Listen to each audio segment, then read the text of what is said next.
Welcome to Rewatch and Rank. On this channel, we rewatch older TV shows, provide a summary and opinion on the episode before ranking each episode against each other. Today's episode is One Punch Man, Season 2, Episode 16, The Metal Bat. Episode in a nutshell is a brief summary of what happened in the episode. So our episode begins with Garo having a flashback in his dreams about how when he was a child he would watch TV shows and he would always root for the hero because not the hero, the monsters, because they always seemed like they were trying so hard and it was so unfair how the heroes kept coming around and ruining, all of their hard work, and he admired the monsters' tenacity and felt like they were always trying their absolute best to win, only to lose it all when some trumped up hero comes and saves the day. And that is when Garo decides that he wants to be a monster, and more importantly, a monster who defeats the heroes rather than getting defeated by them and losing everything. He then wakes up in a pile of trash bags with fuzzy memories of the night before and heads towards his lair where he meets up in the park with the same boy that he had seen before. And he looks at the book again that the boy has with him and sets his sights on some of the other S ranks like Watchdog Man and Metal Bat, planning to go ahead and try and find them.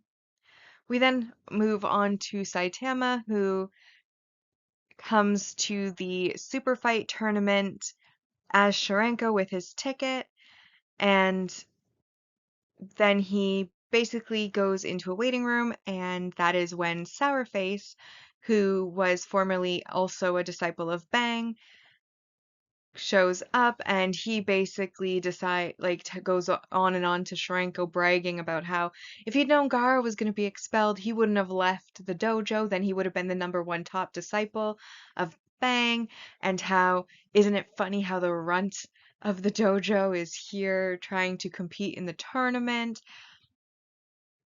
and how they're not allowed to.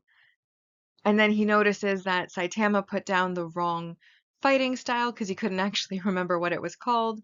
And Sourface kind of warns him, like, you remember what happened the year before? A contestant named Wolfman won it all, but then they later found Wolfman unconscious, and it turned out that it was an imposter, and now they're not allowed to wear headgear or impersonate other fighters, and that lying about his fighting style might be a bit of a gray area. And if a participant was to be found wearing disguises or being an imposter, that participant would be disqualified and then banned from the tournament forever, as well as potentially having to pay a hefty fee. And this, of course, set Saitama to sweating.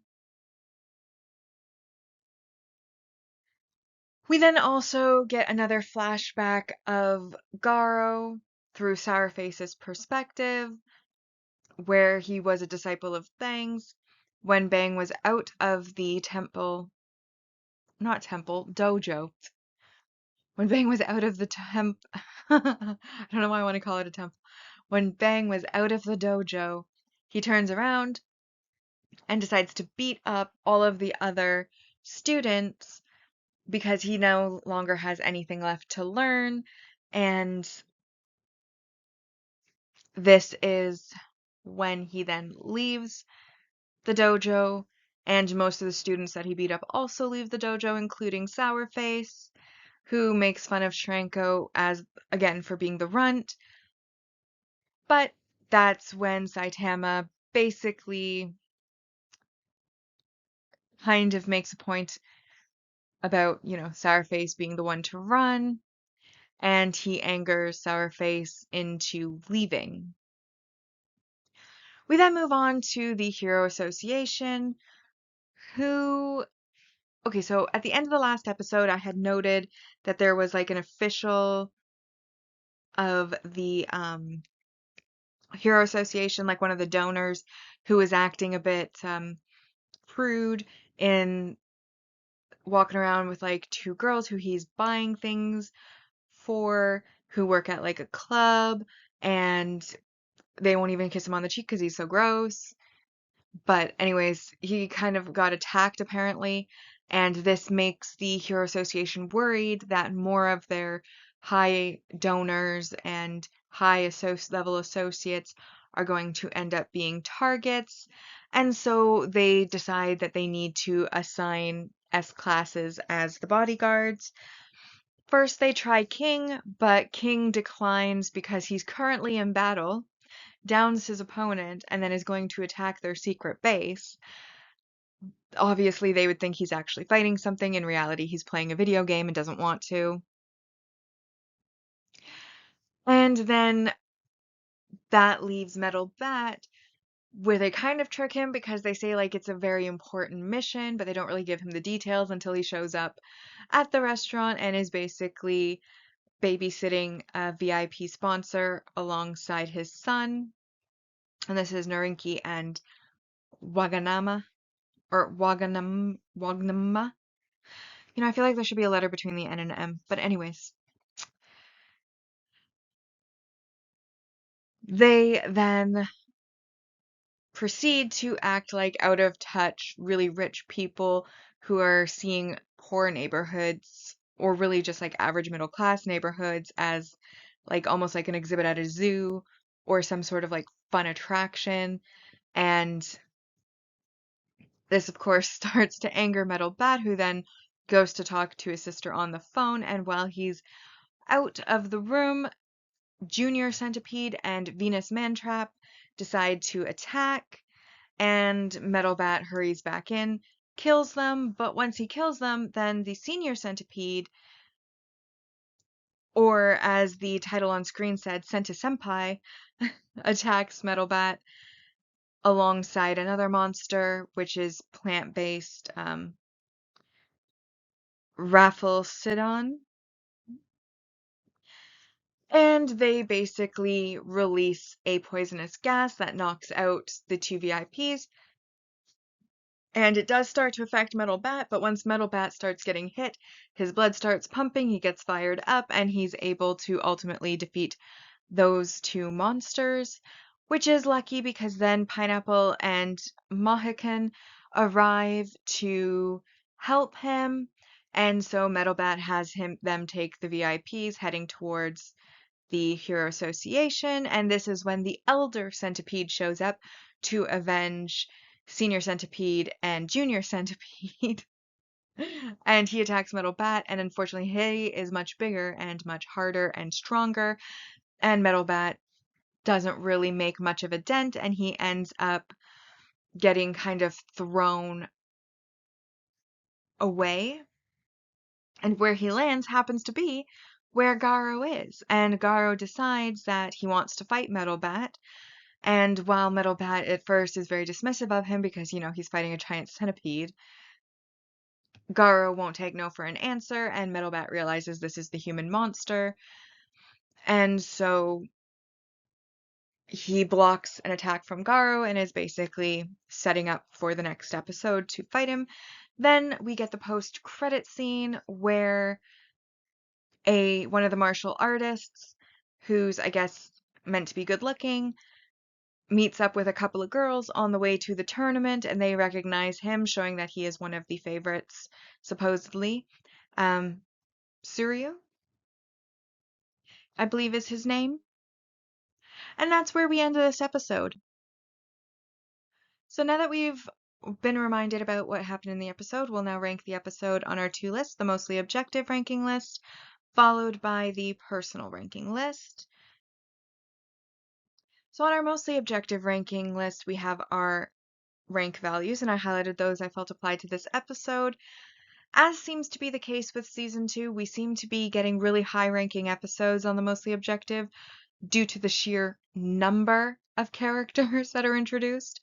And even though I tried to categorize these various monsters and secondary characters in groups, it still ended up very high. So we first had our first little grouping, which is worth 1 point, and that's Narinki and Waganma, who are the father-son duo VIPs. Then we had our monster single episode supporting character introductions, which was Venus Mantrap, Raphaelcidian, the Junior Centipede and Senior Centipede, and they're all together worth 1 point. Then we had our two new little bit part C rank heroes, Pineapple and Mohican, and those are also worth 1 point, bringing us to 3 points. But then we have our multi-episode supporting character introductions, and this, of course, is 2 points each, and we have our Elder Centipede, Suryu, and Sourface, bringing us up to 9 points. But then we do have one last 2-pointer, which of course is the multi-episode supporting character development, and this has to do with the Garo flashbacks to when he was a kid, where we learn the origin of his monster obsession and desire to become a monster. And then also we see a flashback to the scene that we've been told about in the past of Garo attacking Bang's other disciples while he's not at the dojo and leaving most of them unable to continue at the dojo or too afraid to return to the dojo, as is the case with Sourface. This brings us up to 11 points out of 10. And I didn't really feel like any of the negatives applied. I played around with the thought of perhaps calling it a setup episode, but that wouldn't impact the score. And I feel like there were new things like Metal Bat's whole saga, which isn't really a setup, but more just like a side quest of the series. And so I decided ultimately not to count it, but I am honorably mentioning it because I was debating. And so that then leaves us with a 10 out of 10 episode for this episode as well. And that brings us to our season ranking so far. And obviously, on the mostly objective ranking, whenever more than one episode has the same score, it's ranked in episode order. So that brings our list to The Human Monster, The Hunt Begins, this episode in third, The Metal Bat, and then in fourth is Return of the Hero. And then the personal ranking. So I liked the series. I like this series a lot, but one of the things I like about the series is Saitama. I think that's a great character. And Metal Bat, there's nothing wrong with Metal Bat. There's not even anything really wrong with Garo either. They're just not the main characters that I'm interested in following the story of. They're great as like little side characters, like at the end of season 1 when you had Metal Bat and some of the other S classes fighting Mezzalguard, you know, those brief little snippets, great, but an entire episode dedicated to him, I don't know if it was for me necessarily, because again, I like the main character and I'm more interested in what the main character is doing, and so it did fall a little bit flat.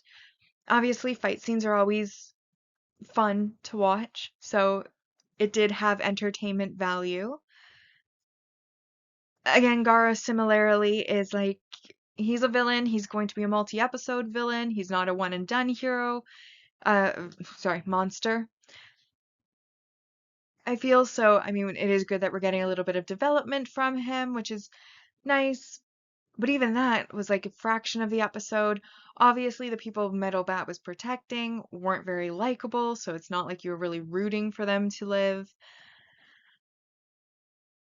or be safe or whatnot. And bugs are creepy. I don't like bugs. Though I did find the centipedes, how there's like different levels of centipede that keep showing up. I did find a little bit of amusement in that.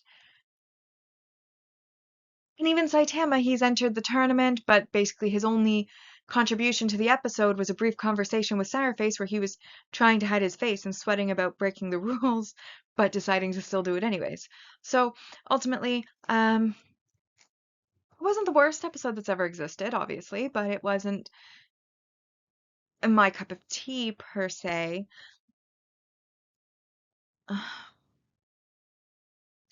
So I decided ultimately to give it a 4 out of 10 just because it's not my cup of tea. And that brings our ranking so far to in first, The Hunt Begins, The Human Monster, Return of the Hero, and then in fourth place, worth 4 points, The Metal Bat. And that brings us to the final segment of the video, which is our series ranking so far. And on our mostly objective ranking, Season 1 ended with 88.33%, and Season 2 so far has earned 39 out of a possible 120 points. Meanwhile, on the personal ranking side, we had Season 1 ending with 76.67%, and Season 2 so far has a score of 28 out of 120. With that, we have now rewatched and ranked One Punch Man Season 2, Episode 16, The Metal Bat. Like and subscribe if you'd like to, and I'll see you in the next episode.